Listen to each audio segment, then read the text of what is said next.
যদি লক্ষ্য থাকে অটুট, বিজয় আসবেই আসবে। শুধু দরকার আত্মবিশ্বাস আর মনের জেদ। 50 দিন পরেও তুমি 90% রেজাল্ট করতে পারবে, অবশ্যই পারবে। কিভাবে পড়তে হবে, পড়ার সময় রুটিন কিভাবে করবে, এই বিষয় নিয়েই আজকে তোমাদের সঙ্গে আমি আলোচনা করব।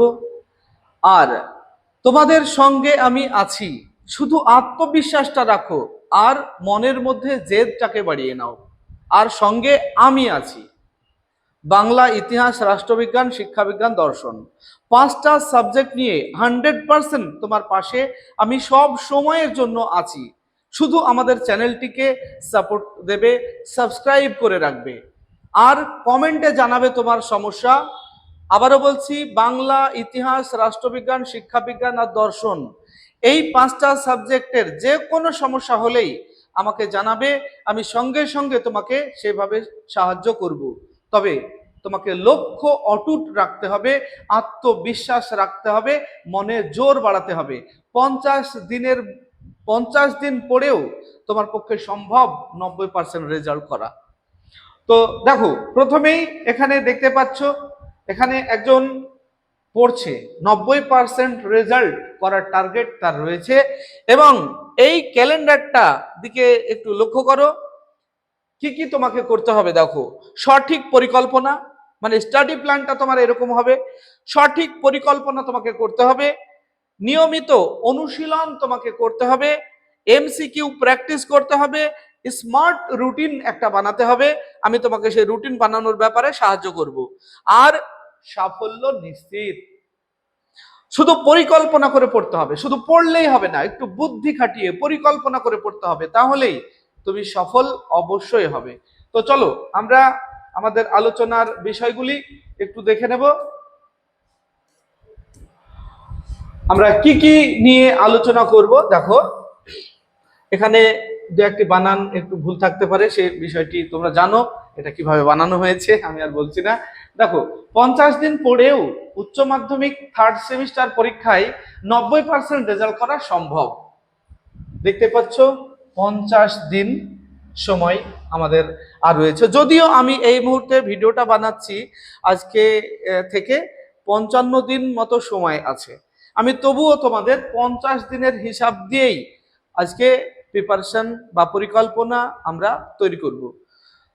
আজকে থেকেই তোমরা শুরু করে দেবে, কিন্তু 55 দিন তুমি পাচ্ছ, 5টা দিন এক্সট্রা পাবে। আমার এই পরিকল্পনা, যে পরিকল্পনা তোমাদের দেব, সেখান থেকে আরো এক্সট্রা 5টা দিন তুমি পাচ্ছ। তবে এই নয় যে আর 5 দিন পর থেকেই এই পরিকল্পনা শুরু করব, সেটা না। এই ভিডিওটা যারা দেখছো তারা আজকে থেকেই, এখন থেকেই তোমার মাইন্ড চেঞ্জ করে নাও এবং পরিকল্পনা শুরু করো। 90% রেজাল্ট তোমাকে কেউ আটকাতে পারবে না। তো দেখো, এখানে এমসিকিউ পরীক্ষার জন্য 50 দিনের প্রস্তুতি পরিকল্পনা, 50 দিনের পরিকল্পনা আমি তোমাদের দিচ্ছি। প্রথমত লক্ষ্য করো, 50 দিনে, 50 দিন অনেক সময়। কেন অনেক সময়? 50 দিনে প্রায় 7 সপ্তাহ হয়। আর প্রতিদিন যদি আমরা 4 থেকে 6 ঘন্টা ফোকাস দিয়ে পড়ি বা পড়লে এমসিকিউ প্রস্তুতির জন্য যথেষ্ট সময়। প্রতিদিন 4 থেকে 6 ঘন্টা একেবারে মনোযোগ সহকারে তোমাকে পড়তে হবে, তাহলে এটা যথেষ্ট সময় এমসিকিউ পরীক্ষার জন্য। এবার দেখো, সঠিক পরিকল্পনা থাকলে 90% লক্ষ্য অবশ্যই অর্জন করা সম্ভব। তবে তোমার পরিকল্পনাটা সঠিক থাকতে হবে। পরিকল্পনায় যদি তোমার ভুল থাকে তাহলে হবে না। তো পরিকল্পনাটা কি করবে দেখো। আচ্ছা, এখানে আমি দেখালাম 50 দিনের পরিকল্পনা আমরা করছি। সম্পূর্ণ সিলেবাস এক নজরে দেখে নাও। দেখো, প্রথম 7 দিনের কাজ, মানে 50 দিনের মধ্যে প্রথম 7 দিন তুমি কি করবে, সম্পূর্ণ সিলেবাস এক নজরে দেখে নাও। এখন পুরো বই আর তোমার পড়ার সময় নেই, কারণ যা সময় আছে, 6টা সাবজেক্ট যদি আমরা এখন রিডিং করতে যাই পুরো সাবজেক্টগুলির উপরে, তাহলে সময় পাওয়া মুশকিল আছে। তাই তোমাদেরকে এখানে আমি বলবো, টেক্সট তবুও পড়বে তোমরা। কিভাবে? এই 7টা দিন তোমরা এখন থেকে টার্গেট নিয়ে নাও। 7 দিন মানে কি, 12 দিন। 7 দিন। আর আজ থেকে মানে আমার এই পরিকল্পনা শুরু আজ থেকে, তুমি ধরো যদি 12 দিন পাবে, 10 থেকে 12 দিন পাবে, এই 10-12 দিন তুমি টার্গেট নিয়ে নাও, টেক্সট বইটাকে তুমি পড়বে। কিভাবে? তোমার প্রত্যেকটা টেক্সটের অধ্যায় আছে, অধ্যায়ের যে টাইটেল রয়েছে, এই টাইটেলের বিষয়টা কি, মানে কি বলতে চাইছে, এই বিষয়টা তোমাকে বুঝতে হবে। তুমি যদি বিষয়টা বুঝতে না পারো তাহলে আমাদেরকে কমেন্টে বলো, এবং আমাদের চ্যানেলে ভিডিও দেওয়া আছে, সেগুলিও দেখে নিয়েও অল্প টাইমে তুমি শিখে নিতে পারো, বুঝে নিতে পারো।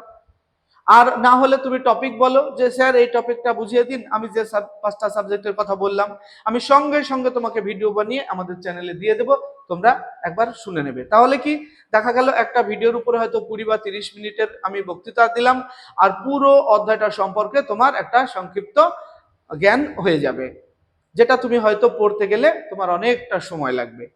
তো তবুও বলবো, বইটার সঙ্গে সম্পর্ক রাখার দরকার আছে তোমার।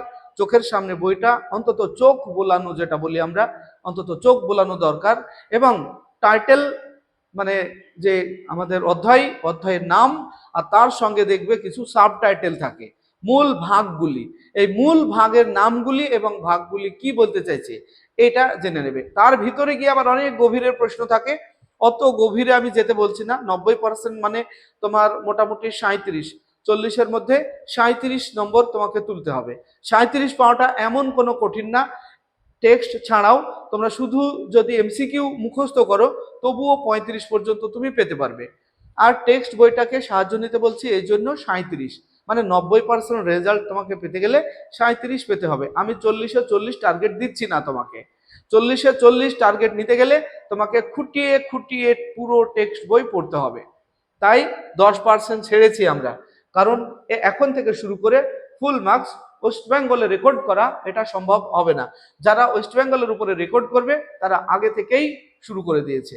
তো যাই হোক, তাহলে সম্পূর্ণ সিলেবাস এক নজরে দেখে নাও, আর কি প্রত্যেক বিষয়ে টপিক ভাগ করে নাও, গুরুত্বপূর্ণ অধ্যায় ও বেশি আসা টপিক চিহ্নিত করো। দেখো, তোমরা পড়তে গিয়ে সিলেবাসটা বা কোশ্চেন প্যাটার্ন ফলো করবে। দেখবে কিছু কিছু অধ্যায় রয়েছে যে অধ্যায়গুলিতে প্রশ্ন সংখ্যা একটু বেশি আসবে, এই বিষয়টিও তোমাকে বুঝে শুনে পড়তে হবে, সেই অধ্যায়টার উপরে একটু বেশি ফোকাস রাখবে। আর যে অধ্যায়ে দেখবে হয়তো অল্প প্রশ্ন বা একটা আসবে বা দুটো আসবে, 3টে অধ্যায় নিয়ে 2টো প্রশ্ন আসবে, সেই অধ্যায়গুলিকে মোটামুটি হালকার উপরে পড়বে। কিন্তু যে অধ্যায়ের উপরে বেশি প্রশ্ন আসবে, এটা আমাদের কোশ্চেন প্যাটার্ন আর সিলেবাস দেখলেই তুমি বুঝে নিতে পারবে। এই বোধটা তোমাকে থাকতে হবে। এটাই হলো আমাদের পরিকল্পনা, শর্ট টাইমে ভালো রেজাল্ট করার পরিকল্পনা। তোমাকে বুঝতে হবে কোন অধ্যায় থেকে কত মার্ক আসবে, কোশ্চেন প্যাটার্ন সহ। আর গুরুত্বপূর্ণ বিষয়গুলি, টপিক যেগুলো বেশি আসবে সেগুলো একটু ভালোভাবে দেখে নেবে। আর নিজের দুর্বল বিষয়গুলো নোটস করে রাখো। নিজের দুর্বল মানে তুমি পড়তে গিয়ে কোনো একটা টপিক বুঝতে পারছো না, এটা তো হয়ই। তারপরে আমাদের মনে হয় কি যে এই বিষয়টি আমি স্যারকে জিজ্ঞাসা করব, কিন্তু তারপরে ক্লাসে গিয়ে বা টিউশনে গিয়ে বা পরবর্তীতে গিয়ে ওই টপিকটা আর মনে থাকে না, তখন আমাদের বিষয়টা অজানায় থেকে যায়। তাই এই তোমার যে বিষয়গুলিতে তোমার অজানা মনে হবে, দুর্বল তুমি মনে করছো, সেই বিষয়টি একটা খাতা রাখো এবং ওই খাতাতে নোটস করে রাখো যে এই বিষয়টি আমি স্যারকে জিজ্ঞাসা করব। এরপর এমসিকিউ প্র্যাকটিস শুরু করো। প্রতিদিন অন্তত 30 থেকে 50টি প্রশ্ন, মানে অন্তত 2টো সেট তুমি টার্গেট রাখো। একটা তো অবশ্যই প্রথম দিকে, শেষের দিকে তুমি যত সময় সামনে এগিয়ে আসবে তোমাদের প্র্যাকটিস সংখ্যাটা আরো বাড়াতে হবে। এখন পড়তে হবে, আরো পড়ার সময় রয়েছে। এরপর 3 নম্বর, পরের 28 দিনের পরিকল্পনা। তাহলে আমরা 7 দিনের পরিকল্পনা মানে একটা সপ্তাহ, আর এটা 4 সপ্তাহ, 4 সপ্তাহে 28, 4 আর 1 5 সপ্তাহ গেল, আর 2 সপ্তাহ থাকছে, পরে হবে সেই 2 সপ্তাহ। তো এখানে দেখো, পরের 28 দিনের পরিকল্পনা, প্রথম দিন এটা 28ই হবে, 24 মনে হচ্ছে, 24 হলে আমাদের সপ্তাহ মিলছে না। তো প্রতিদিন নির্দিষ্ট রুটিন মেনে পড়াশোনা করো। একটা রুটিন বানিয়ে নাও, একেবারে স্মার্ট রুটিন। তবে তোমরা রুটিনটা বানানোর সময় চেষ্টা করবে, যদিও রুটিনটা আমার মতো হবে না, কারণ পড়ার সময় এক একজনের ভালো লাগার সময় এক একটা, নিজের মতোই রুটিনটা তৈরি করতে হবে। তবুও তোমরা চেষ্টা করবে বেশি রাত্রিতে না পড়ার, কারণ তোমার স্বাস্থ্য মানসিকতা দুটোকে ঠিক রাখতে হবে। আবার দেখবে বেশি খাওয়া ভালো না, কথায় আছে না, তাই বেশি পড়াও ভালো না। একদিনেই হয়তো প্রচুর পড়ে নিলে পরের দিন গিয়ে আর পড়ার মতো তোমার শারীরিক পরিস্থিতি বা মানসিক পরিস্থিতি থাকলো না, এটা যেন না হয়। দেখো, তাহলে প্রতিদিন নির্দিষ্ট রুটিন মেনে পড়াশোনা করো, একটা রুটিন করে নাও, তাহলে কি হবে বলতো, পরের দিন অটোমেটিক তোমার পড়ার যে সময় চলে আসবে, সেই সময়টাই তোমার পড়ার কথা মনে পড়ে যাবে। তাই একটা নির্দিষ্ট রুটিন মেনে নাও, বানিয়ে নাও, আর প্রত্যেক বিষয়ের গুরুত্বপূর্ণ এমসিকিউ অনুশীলন করো। আর তোমরা এখন তো এবিটিএ টেস্ট পেপারও বেরিয়ে গেছে, সেগুলিকে প্র্যাকটিস করো। আর যদি তুমি বই না কিনে থাকো, তাহলে আমাদের চ্যানেলে দেখো, এবিটি এর সব আমরা সমাধান করে দিচ্ছি, তোমরা সেগুলিকেও ফলো করতে পারো। আর কি, যে টপিক থেকে বেশি প্রশ্ন আসে সেগুলি বারবার পড়ো। আবারও বলছি যে কোশ্চেন প্যাটার্ন এবং তোমার সিলেবাসটা ফলো করো, এবং যে অধ্যায় বা টপিকের উপরে বেশি প্রশ্ন আসবে আর কোন প্রশ্নগুলি বারবার আসে সেগুলিও স্টার দেওয়া থাকে, দেখবে রায় মার্টিনের বইগুলিতে স্টার মার্ক করা থাকে, এটা খুবই ভালো একটা বিষয়। সেই স্টার মার্কের প্রশ্নগুলিকে একটু বেশি বেশি করে পড়বে। তারপরে প্রতিদিন অন্তত এক সেট এমসিকিউ মক টেস্ট করো, প্রতিদিন অন্তত একটা মক টেস্ট তুমি দাও। এবার দেখা গেল মক টেস্ট আমরা করাচ্ছি, আমাদের চ্যানেলেও মক টেস্ট করাচ্ছি, তোমরা এই মক টেস্টগুলিও ফলো করতে পারো। প্রথমে আমরা প্রশ্ন দেখাচ্ছি, তারপরে সেই প্রশ্নগুলির উত্তর পরে দিচ্ছি, তার মানে কি তোমার এটা তুমি পারছো কিনা বা সেটা তোমার যাচাই হয়ে যাচ্ছে। আবার সঙ্গে সঙ্গে আমরা অ্যান্সার দিয়ে দিচ্ছি, অ্যান্সার কি সেগুলি তোমার অ্যান্সার কিও পেয়ে যাচ্ছ। তাহলে সেগুলি তোমরা মক টেস্ট প্র্যাকটিস করো। এরপর ভুল উত্তরগুলোর কারণ জেনে নাও এবং নোট করো। আবারও যদি তুমি দেখা গেল যে কটা ভুল হলো, আমাদের মক টেস্টটাই দেখলে দিয়ে দেখা গেল যে তোমার একটা বা দুটো প্রশ্ন ভুল হলো, ওই প্রশ্ন দুটোকে নোটস করো এবং কেন ভুল হলো, সেটা তোমার ভুল ধারণা ছিল নাকি প্রশ্নটা ভুল, বা কেন কি হলো, এই বিষয়টি নোটস করে রাখো। কারণ তুমি যে প্রশ্নগুলি পারছো নিয়মিত, সেই প্রশ্নগুলি তো তুমি পারবেই, আর যে প্রশ্নগুলি তুমি ভুল করছো সেইগুলির উপরে বেশি করে ফোকাস করবে।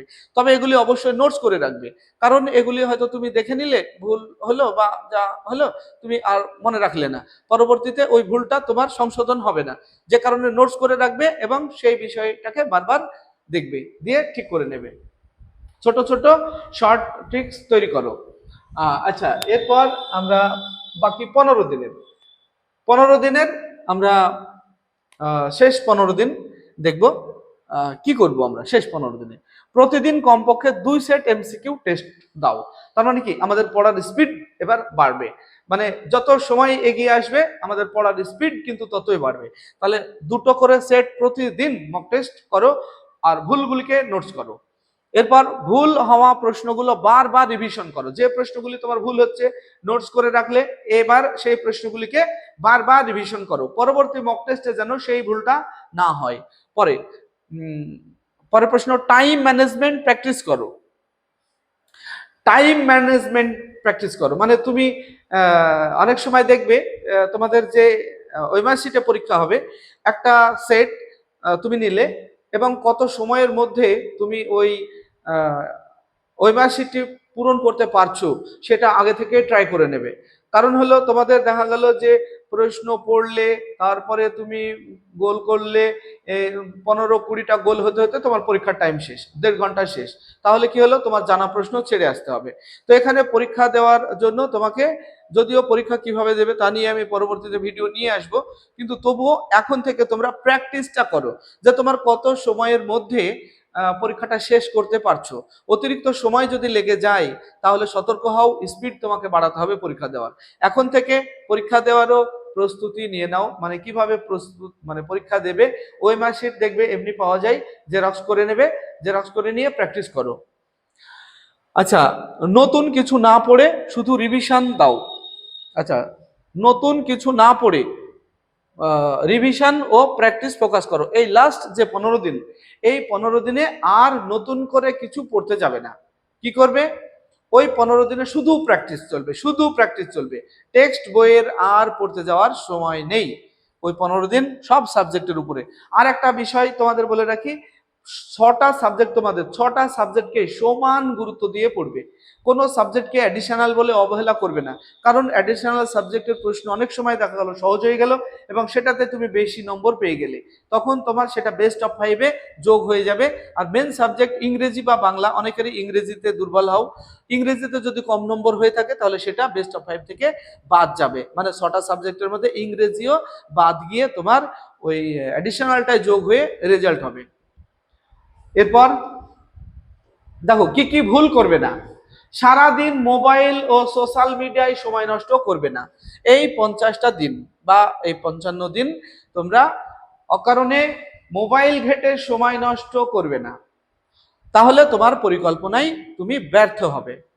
এগুলি মেনে চলবে। তারপরে একদিন বেশি করে পড়ে পরের দিন আর পড়বে না, এমন যেন না হয়। মানে একদিন বেশি করে পড়লাম, 10 ঘন্টা 12 ঘন্টা পড়ে নিলাম, কিন্তু পরের দিন আর শরীর চলে না, মন চলে না, আর পরের দিন রেস্ট আজকে না, এটা হলে হবে না। তোমাকে নিয়মিত পড়তে হবে এবং একদিনে 10-12 ঘন্টা পড়ার দরকার নেই। 5-6 ঘন্টা মন দিয়ে যদি পড়ো তাহলে যথেষ্ট। তবে এখন 5-6 ঘন্টা পড়ো, কিন্তু পরীক্ষা যত এগিয়ে আসবে তোমাদের পড়ার সময়টাকে আরেকটু বাড়িয়ে নেবে, 7-8 ঘন্টা করে নেবে। তবে ঘন্টা মেপে পড়া হয় না। যারা ভালো রেজাল্ট করে, পশ্চিমবঙ্গে বোর্ডে র্যাঙ্ক করে, তারা কেউ ঘন্টা মেপে পড়ে না। তবুও তোমাদের বললাম, যারা এই অল্প দিন ভালোভাবে পড়ে ভালো রেজাল্ট করতে চাও, ঘন্টা মাপার দরকার নেই। তোমরা তবুও বলছি 7-8 ঘন্টা শেষের 15 দিন, আর এখন থেকে অন্তত 5-6 ঘন্টা অবশ্যই মন দিয়ে পড়বে। তাহলে শুধু পড়বে, এমসিকিউ প্র্যাকটিস করবে না, এটা ভুল। শুধু পড়বে, এমসিকিউ প্র্যাকটিস করবে না প্রথম দিকে। শেষ মুহূর্তে নতুন টপিক শুরু করবে না। রুটিন ভেঙে পড়াশোনা করা যাবে না। তুমি যে রুটিন তৈরি করেছো সেই রুটিন ভেঙে পড়বে না, রুটিন অনুযায়ী পড়ো, তাহলে তোমার সব সাবজেক্ট সমানে পড়া হবে। আচ্ছা, এরপর 90% পেতে যা করবে, কি করবে দেখো, অ্যাসিভার তোমাকে পেতেই হবে, কাপ নিতেই হবে, তোমাকে কাপ জিততেই হবে। কি কি করা যাবে দেখো, 90% পেতে যা করবে, প্রতিদিন নিয়মিত এমসিকিউ প্র্যাকটিস করো, সব বিষয়কে সমান গুরুত্ব দাও। বললাম 6টা সাবজেক্টকেই সমান গুরুত্ব দিয়ে পড়বে। গুরুত্বপূর্ণ টপিক ও প্রশ্ন বারবার রিভিশন করো। গুরুত্বপূর্ণ যে প্রশ্নগুলি তোমার কাছে মনে হবে সেই প্রশ্নগুলিকে, যেমন টেক্সট বইয়ে সংজ্ঞা, সাল বা তোমার কোটেশন থাকবে বা গ্রন্থের নাম, প্রথম কোনো প্রশ্নে দেখবে টেক্সটের মধ্যে থাকবে প্রথম কিছু ঘটেছিল বা প্রথম, শ্রেষ্ঠ, এই শব্দগুলিকে চয়েস করবে, এগুলির মধ্যে থেকে প্রশ্ন আসে। তাহলে সব সময় মেনে এমসিকিউ সমাধান করার অভ্যাস করো। পর্যাপ্ত ঘুম ও স্বাস্থ্য ঠিক রাখো। তাহলে পর্যাপ্ত ঘুম আর স্বাস্থ্য তোমাকে ঠিক রাখতে হবে, তা না হলে কিন্তু তোমার পরিকল্পনায় তুমি ব্যর্থ হবে। এমসিকিউ প্রস্তুতির দৈনিক রুটিন এরকম চেষ্টা করো, সেটা তুমি তোমার নিজের মতোও করতে পারো, যে এখানে যে রুটিনটা দেওয়া আছে সেই মতোও যদি তুমি মনে করো করতে পারো, আর না হলে তুমি তোমার মতো রুটিন তৈরি করে নেবে। কি, সকালবেলায় উঠতে হবে ঘুম থেকে, 4:30-এ পড়তে বসবে, 6:30 পর্যন্ত পড়বে, এখানে 2 ঘন্টা তোমার পড়া হবে। গুরুত্বপূর্ণ টপিক পড়া ও নোট তৈরি, মানে তোমার যে বিষয়গুলি তোমার কি ভুল মনে হচ্ছে, কঠিন মনে হচ্ছে, সেগুলি নোটস করবে। সকাল 7:30 থেকে 9টা, এখানে কিন্তু 6:30টায় শেষ করেছো, 7:30, তার মানে কি 1 ঘন্টা তোমার এখানে রেস্ট হয়ে গেল, খাওয়া দাওয়া বা অন্যান্য কিছু ব্যাপার আছে, রেস্ট হয়ে গেল। এরপর কি 7:30 থেকে 9টা পর্যন্ত এমসিকিউ প্র্যাকটিস করো, একটা সেট। তাহলে এখানে তোমার 7:30 থেকে 9টা 1.5 ঘন্টা, একটা সেট প্র্যাকটিস করতে তোমার 1.5 ঘন্টা লাগবে, কারণ 1.5 ঘন্টা পরীক্ষার সময়। দুপুর 12টা থেকে 1:30টা পর্যন্ত, এখানে 9টা থেকে 12টা, তার মানে 3 ঘন্টা তোমার রেস্ট। দুর্বল টপিক রিভিশন, যে টপিকগুলি নোটস করে রেখেছো ভুল হওয়ার সম্ভাবনা রয়েছে, সেইগুলিকে বারবার রিভিশন করো এই টাইমটাই। এরপর বিকাল 4টে থেকে 5:30, 1.5 ঘন্টা এমসিকিউ প্র্যাকটিস, এক সেট, একটা সেট, মানে প্রতিদিন তুমি 2টো করে সেট এমসিকিউ প্র্যাকটিস করবে। তাহলে 4টে থেকে 5:30 পর্যন্ত আর একটা সেট প্র্যাকটিস করবে। আর এই সেট প্র্যাকটিস করতে গিয়ে যে প্রশ্নগুলি বাঁধবে সেগুলি নোটস করে রাখবে, এবং সেই নোটসগুলি এই যে প্রতিদিন দুপুর 2টোর সময় ওইগুলিকে রিভিশন করবে। রাত 8টা থেকে 9টা 1 ঘন্টা পড়ো। দিনের ভুল প্রশ্ন রিভিশন ও নোট দেখো। দিনে যেগুলি তুমি সারাদিন পড়লে তার মধ্যে ভুলভ্রান্তি যেগুলি হলো সেইগুলিকে বারবার তুমি পড়াশোনা করো। এইভাবে তোমরা কখন কি করবে সেটা লিখে রাখো। এরপর মনে রাখবে, আচ্ছা মনে রাখবে, প্রতিদিন সামান্য উন্নতি বড় সাফল্যের চাবিকাঠি। একদিনেই যে তুমি রাজা হয়ে যাবে এটা ভাববে না, একটু একটু করে উন্নতি করো, তাহলেই তুমি সাফল্যের চাবিকাঠি হাতে পাবে। তারপরে নিজের উপর বিশ্বাস রাখো, তুমি পারবে। এটাই হলো মূল কথা, নিজের উপরে বিশ্বাস রাখো যে তুমি পারবে। আর তুমি যদি আগে হাল ছেড়ে দাও যে না আমার দ্বারা হবে না, তাহলে হবে না। লক্ষ্য ঠিক রাখো, 90% শুধু স্বপ্ন নয়, পরিকল্পনা ও পরিশ্রম করলে এটা বাস্তব হবেই হবে। সবশেষে দেখো, 50 দিনকে অবহেলা করো না। 50 দিনই তোমার রেজাল্ট বদলে দিতে পারে। আজ থেকেই পরিকল্পনা করো, নিয়ম মেনে পড়ো, সাফল্য অবশ্যই আসবেই। ভিডিওটি ভালো লাগলে লাইক, কমেন্ট এবং বন্ধুদের শেয়ার করবে। আসছি পরবর্তী ভিডিও নিয়ে, সেই পর্যন্ত সবাই ভালো থাকবে, সুস্থ থাকবে। ভিডিওটি শেষ পর্যন্ত দেখার জন্য ধন্যবাদ।